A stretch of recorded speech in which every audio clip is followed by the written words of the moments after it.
I am the happiest I've ever been in my life, and it's because the teachings that you have taught me, and I have learned to live them. I've learned to live them unapologetically in my life, that even at work, like, whoa, reality does not touch me, like, this is the magic that I'm in. Every morning as I'm in the shower, sometimes I'll have questions what I would ask in the hot seat, and you come in and you answer it to the point where I'm like, all right, I've got everything, and the only thing that I've been thinking about all week is that I wanted to sit in the hot seat and say thank you. Because I've discovered that gratitude, when you're excited, when you're just so grateful, seems to make things happen. And the more I can get grateful for something and get excited for things that I haven't seen yet, but I'm just so excited as if it's already here, it seems to come. Because that vibration of appreciation, that's an emotion that you can get too easily. And so we have a question for you. Are you able to acknowledge that there is a separation between the emotion of appreciation? You're calling it gratitude. We prefer appreciation. Doesn't really matter. Appreciation. Can you acknowledge that there is that you don't need something to specifically be in the moment of appreciating to feel appreciation? Yes, that you can actually feel it before it comes. That's the key. Yes. That's the key.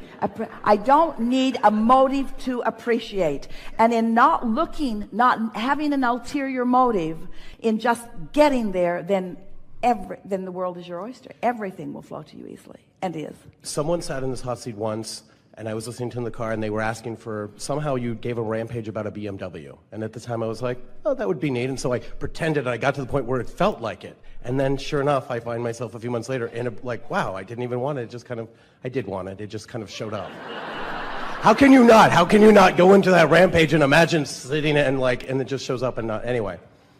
Well, it's a lovely thing, and this is what's beginning to happen to you more and more, to a lot of you, where a manifestation happens that it doesn't, and it didn't feel like you were trying very hard. It didn't feel like you said, I don't think I even wanted it. And the reason that it felt like you didn't want it is because you associate wanting with the stress of yearning for something. Yeah. Where when you find that pure alignment, then the universe just begins yielding to you shovels full of manifestations that have been in your vortex for a while.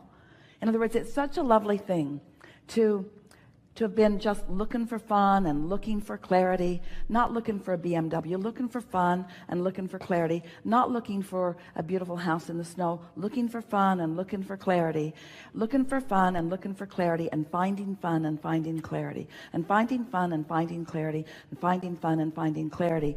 And then things begin manifesting in your experience effortlessly, because you finally are experiencing the power of the leverage of alignment. You see, that's why we've been explaining to you that you've been sifting and sorting and asking and putting it in your vortex, and it's been culminating there, it's been gathering, it's prepared itself for you being ready for it. It's better now than it was when you first put it there, because you put other things in there with it that all morph together. And so your vortex, your vibrational reality, is ready to burst onto the scene in the moment that you vibrationally stop disallowing it. So this is the piece. This is another key that this gathering will help you hear in a very strong way.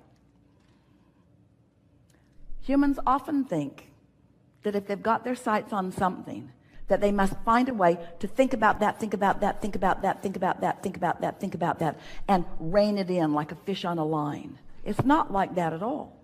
It's that once you have set your sights on it and it's in your vortex, now your work is to chill. Your work is not to figure out what the path is. The path is being revealed to you. You just have to figure out how to be receptive to the information about the path. Can you feel the difference about that? And the thing that trips you up, we're trying to demonstrate it for you here. So there is a vibration that becomes a thought. That's momentum worth celebrating. But humans don't want to celebrate it until it's in the garage. So since it's not in the garage, you mess this up. And since it's not in the garage, you mess this up. And since it's not in the garage, you get another job. And since it's not in the garage, you work harder. And since it's not in the garage, you try to find all the behavior to get it in the garage. And all the stuff that you do to try to get it in the garage causes you to keep messing this up. You see what we're getting at?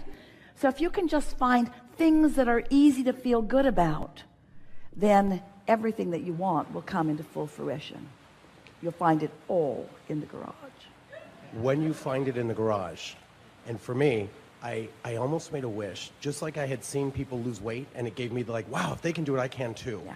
I thought maybe it would be valuable if I lived such a magical, fun, happy life, I could show people it was true. And that seems to be the case, but it's like an on or off. Sometimes at a party, I'm like, don't ask me if you don't want to know, because I start to talk about Abraham, it's like I blast people and I feel it, like, almost like a dimmer switch. Do you know what, like, everything is so amazing and so happy, sometimes, like, I almost want to hold it in until at a party, like, hey, how's your life going? Wah! And then I tell them and I can see them run away, like, they don't want to hear that sometimes. How... Well, they want to hear it, but here's the thing. They disconnect because they hear your words and they see your results, and this is the thing we've talked about here today. There is such a feeling of urgency to close that gap, to get to where I want to be, where what we're wanting to emphasize is that this is the only gap that you can close. In other words, the only gap that you have the ability to close right now is the gap between vibration and emotion. You can close that gap right now. You can accomplish the emotional manifestation. If you can hear this, you have the ability today to accomplish the emotional manifestation.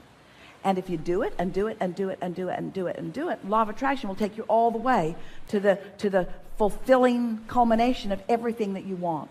But if you miss that step, if you try to jump, if you say, give me this and then I'll feel this, it doesn't work. Give me the manifestation and then I'll feel the emotion. That's backwards. Find the emotion, and the manifestation is the momentum that will follow every single time. And once you get that, we've never said it more clearly, you've never heard it more clearly. Once you get it into alignment like that, then so much that's been in your vortex. You see, that's what people mean when they say, oh, I found you and now I'm happier. All that happened in their meeting of us is that we helped them to settle in to their natural vibration of allowing what they had already done all the work about. The work's already done. You got here, you explored, you asked, you filled your vortex full of so many things that are important to you. And now, as you find a way to just chill a little and reach for that unconditional emotion. I'm not happy because a BMW is on the way. I'm happy because I want to be happy. I'm not happy because I found my perfect mate or because my perfect mate is on the way. I'm happy because I'm happy. I'm happy because I'm happy. Turns out your necklace is the key.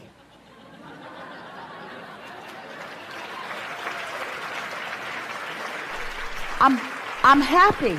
I'm happy. I'm happy because I want to be happy. And when I wasn't happy, I thought thoughts that made me feel more happy. And it didn't happen all at once. But over time, I developed an intense determination to do the work that I can do, to control the only thing that I can control, which is my mood.